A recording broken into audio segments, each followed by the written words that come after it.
ఒకరోజు ఒక కుక్క పూర్తిగా అద్దాలతో కట్టిన ఒక మ్యూజియంలోనికి ప్రవేశించింది. ఆ సమయంలో మ్యూజియంలో ఎవరూ లేరు.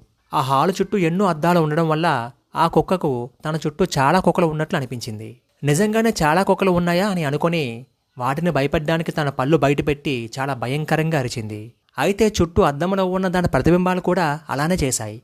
ఇది ఇంకా గట్టిగా అరిచింది. అద్దంలో కూడా అలానే కనిపించింది. హాలు మొత్తం ఖాళీగా ఉండడం వల్ల శబ్దం మరింత ప్రతిధ్వనించింది. అద్దాల దగ్గరికి వెళ్లేసరికి ఆ కుక్కలు కూడా తన మీదకు వస్తున్నట్లు భ్రమించింది. ఆ రాత్రంతా అలాగే గడిచింది. తెల్లవారిన తర్వాత మ్యూజియం కాపలా వాళ్ళు వచ్చి చూసేసరికి ఆ కుక్క చాలా దీనంగా లేవలేని స్థితిలో ముళ్ళంతా గాయాలతో దాదాపు చనిపోవడానికి సిద్ధంగా ఉంది. ఆ కాపలా వాళ్ళు ఆశ్చర్యపోయారు. ఎవరూ లేని చోట ఈ కుక్కకు ఇన్ని దెబ్బలు ఎలా తగిలాయి? దీని మీద దాడి చేసింది ఎవరా అని.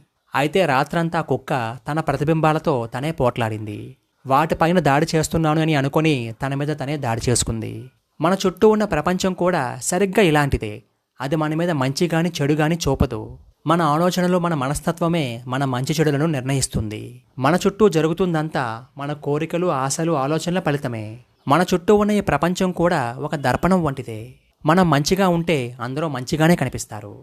ఈ దర్పణం ముందు మనం అంత అందంగా నవ్వుతూ ఫోజులిస్తే అంత ఆనందంగానే ఉంటుంది. మరి మీరేమంటారు? అవునంటారా? కాదంటారా? మీ అభిప్రాయాన్ని కామెంట్లో తెలియజేయండి.